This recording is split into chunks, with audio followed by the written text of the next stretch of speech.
स्वागत आहे आपल्या मराठी YouTube चॅनलमध्ये। तर 2 ते 3 दिवसापासून घराचं आवरण्याचं काम सुरू आहे। आज पण मोठा हॉल क्लीनिंग करायचा आहे। तर सगळे सोफे वगैरे म्हणजे जे काही आपले कवर गाद्या वगैरे होत्या त्यांचे कवर वगैरे सगळे धुवायला टाकले। गाद्या पण जरा वेळ उन्हामध्ये ठेवलाय कारण की आपण दररोज काही ऊन देत नाही त्यांना, म्हणून आज जरा वेळ उन्हामध्ये ठेवलाय। आणि सगळे सोफे वगैरे आपल्याला स्वच्छ करायचे, आज भिंती पूर्ण क्लीन करायचे। तर बरेच दिवसापासून हा हॉल मी काही क्लीन केला नव्हता बरेच दिवसापासून, तर म्हटले चला हा हॉल म्हणजे 1.5 महिना झाला तसं क्लीनच केलेला नाहीये, तर आज क्लीन करायला घेऊ। वरची वर आपलं पुसणं चालूच असतं, पण मग भिंती वगैरे महिन्यापासून मी काही पुसल्याच नाही, म्हटलं आता पुसून घेऊ सगळ्या। तर काचा वगैरे आपण कायमच क्लीन करत असतो, पण भिंती वगैरे पण क्लीन केले पाहिजे। आणि 2 ते 3 दिवसापासून तुम्हाला तेच व्हिडिओ येत आहे आवरण्याचे। तर म्हणजे आता हेच आहे काय म्हणता, आषाढ अमावस्या म्हणजे तुम्हाला तो व्हिडिओ उद्याच येणार आहे, त्याच्यामुळे तेच सांगते की त्याच्यामुळेच आम्हाला सगळे घर आवरावं लागतात। आणि आषाढ अमावस्येचा पण दीपपूजनाचा व्हिडिओ तुम्हाला लवकरच येईल। आणि इकडे आता मी व्हॅक्यूम क्लीनरने सगळं क्लीन करून घेणार आहे। तर भिंती वगैरे व्हॅक्यूम क्लीनर आहे ना, मोठं पण असतं छोटं पण असतं, पण आमच्याकडे छोटंच आहे, मोठं काही घेतलं नाहीये। बघू आता घ्यायचंय मोठं पण, कारण की एवढे मोठे घर स्वच्छ करायला एक व्हॅक्यूम क्लीनर पाहिजे। पण मग आता हे छोटं आहे यानेच मी काम करून म्हणजे चालून घेते।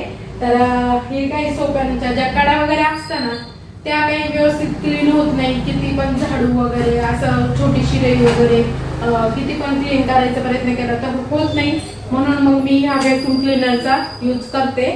तर मिस्टरांनी ना हे गाडीसाठी घेतलेलं होतं खास, म्हणजे कारण की गाडीतली जेव्हा धूळ असते ना ते काढण्यासाठी घेतलेलं होतं, पण मग मी हे घराला पण यूज करते, घराला पण चालून जातं ते आपले सोपे वगैरेसाठी। आणि बाकीचं तर आपण मशीनपेक्षा आपल्या हातच एवढे छान असतात ना की हातानेच पटपट साफ होऊन जातात, आणि ती मला सवय झालीये। तर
आज इकडे मी सगळं घर आवरायला घेतलेलं होतं, तर सोफा पण मग आवरायला घेतला।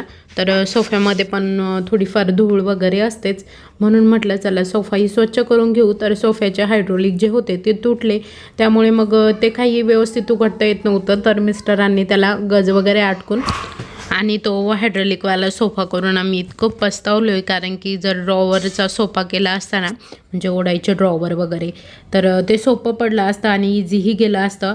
याच्यावर गाद्या असतात, हे वरती करता येत नाही लवकर, गाद्यांमुळं वरती होत नाही कारण की गाद्यांचं वेट असतं। आणि म्हणजे आपण जर उघडलं गाद्या असताना तर त्याचे हायड्रोलिक तुटतात, तसंच आमच्याजवळून झालं आहे। तर कोणालाही सोफा करायचा असेल तर प्लीज हायड्रोलिक वापरू नका, तर तुम्ही ड्रॉवर वगैरे करू शकता। आणि शक्यतो आता नवीन घरात आम्ही फर्निचरचा सोफाच करणार नाही आहे, कारण की फर्निचरचा सोफा मला अजिबात आवडत नाही करायला। म्हणजे खूप जागा अटकून जाते आणि हलता चालता असं काहीच येत नाही, हलवता वगैरे काही कार्यक्रम असला तर। आणि माणसाला कधी पण वाटतं ना की घरातल्या काही वस्तू चेंज केल्या पाहिजे, असंही काही करता येत नाही। त्यामुळे चुकूनही कधी फर्निचरमध्ये सोफा मी करणार नाही आहे आता। आणि नवीन घरामध्ये तर रेडीमेडच सोफा घेऊ आम्ही। आणि हा सोफ्याचा बघू आता काही यूज होतोय का, दिवाण वगैरेसाठी जर यूज झाला तर मग बघू बेड वगैरेसाठी।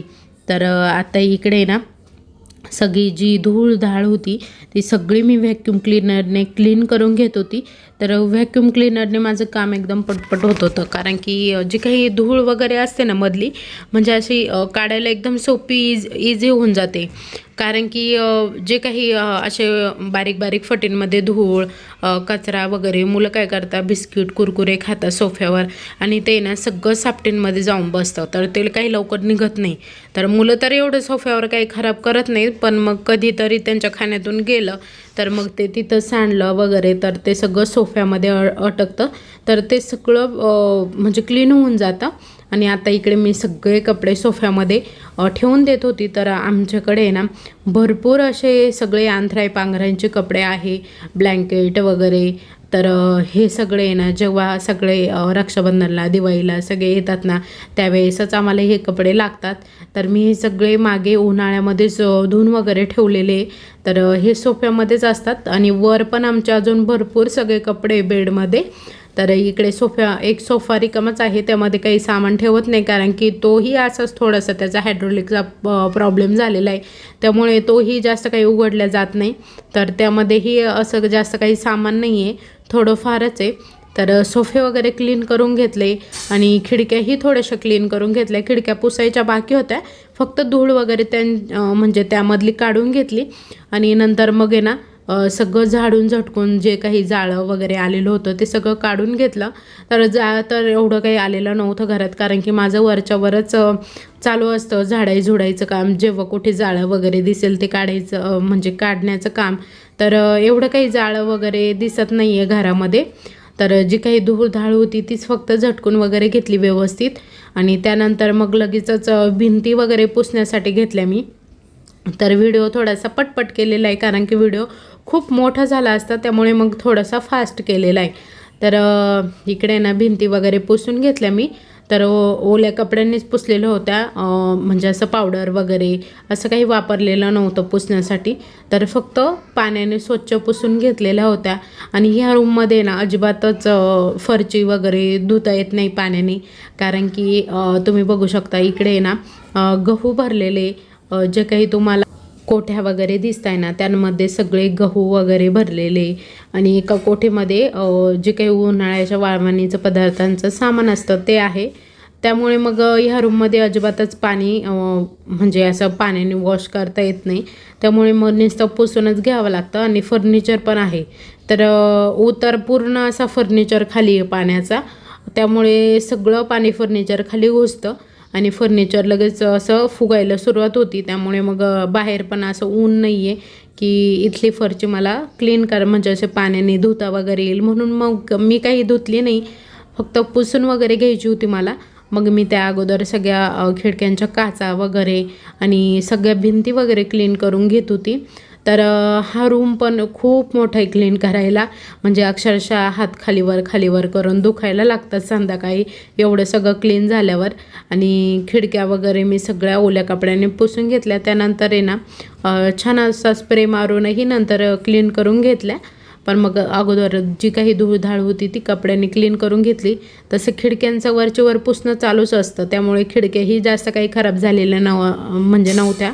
आणि आपल्याला आहे ना म्हणजे घर बांधताना ना आपण डिझाईनच्या खिडक्या कधीच नाही टाकायच्या, तर अशा प्लेनवाल्याच खिडक्या टाकायच्या. तर ह्या डे नाईटच्या खिडक्या आहे, पण मग काय होतं की पुसायला वगैरे सोपं जातं आणि धूळधाळ पटकन असली तर पटकन पुसून क्लीन होते. तसं आहे ना ती डिझाईनच्या खिडकीमध्ये ना खूप अशी धूळ जाऊन बसते, त्यामुळे त्या लवकर क्लीनही होत नाही.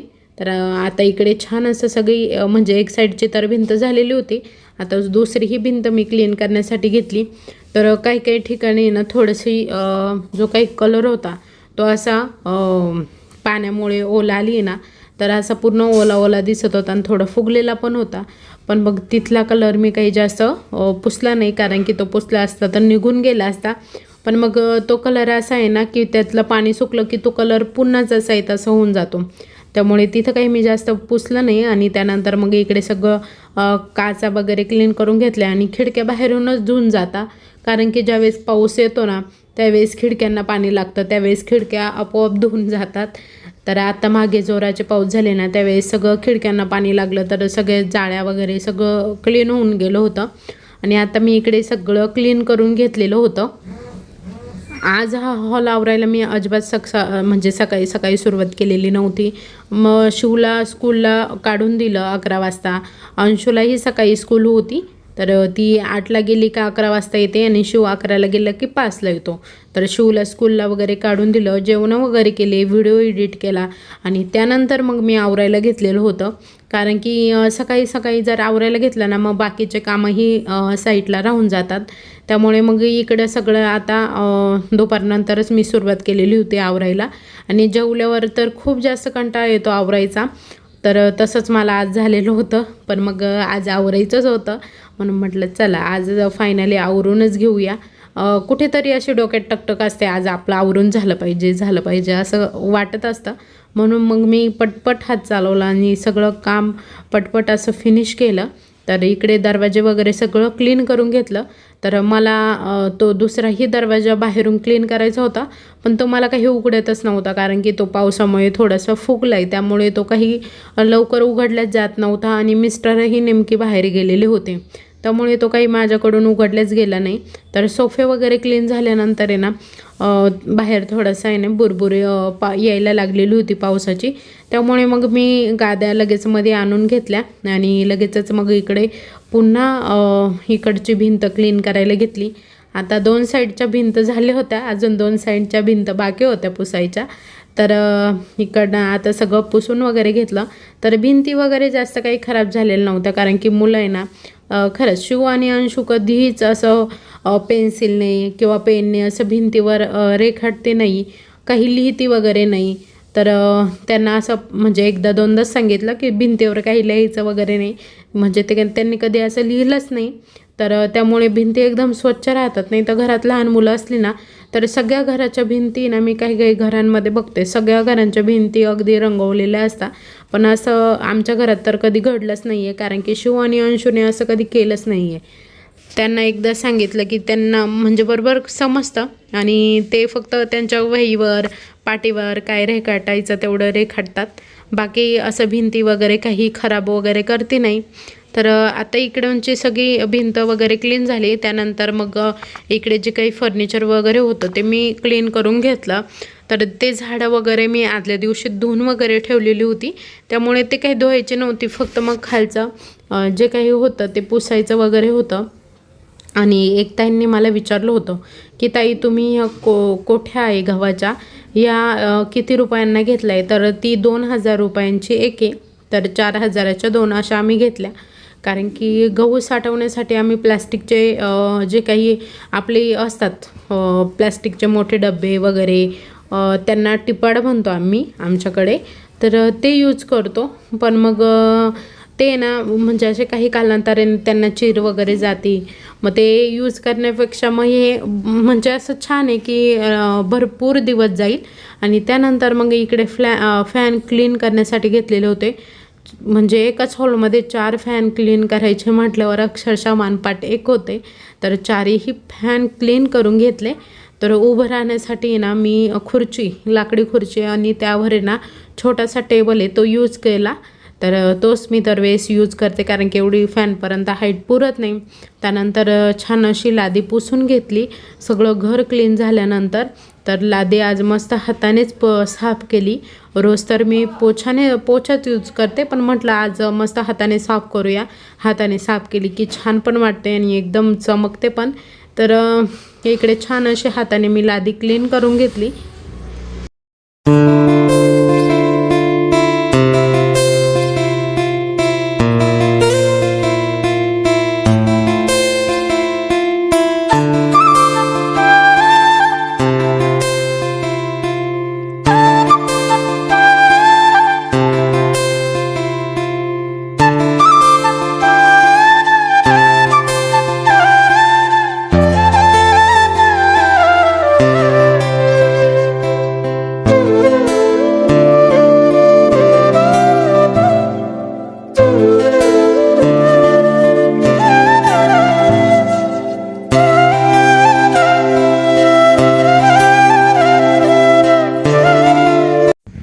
एवढं सगळं आवरता मला भरपूर वेळ झाला. त्यानंतर मी शिवला घ्यायला स्कूलमध्ये गेले. येताना मग थोडंसं मार्केटमधून भाजीपाला घेऊन आले आणि त्यानंतर लगेच संध्याकाळचा स्वयंपाक केला. तर नैवेद्य द्यायचे होते. आज शेवटचा आषाढ महिन्यातला शेवटचा मंगळवार होता. तर तिथे आमच्या इथे सगळ्या देवतांना नैवेद्य द्यायचे होते. तर मी इथे नैवेद्य वगैरे दिले. त्यानंतर मग गवळीनाथ महाराजांच्या पण दर्शनाला गेलो. तर तिथे हे नैवेद्य वगैरे दिले आणि मिस्टरही आलेले होते आज माझ्यासोबत. तर नारळ वगैरे फोडायचं होतं, वाढवायचं होतं ना, त्यामुळे मग तेही आलेले होते माझ्यासोबत. तर त्यांनीही दर्शन वगैरे घेतलं, नारळ वगैरे वाढवलं. शिव आणि अंशू नव्हते आलेले. शिव तर घरीच होता, पण अंशू आत्तूकडे गेलेली होती, त्यामुळे ती नव्हती आलेली.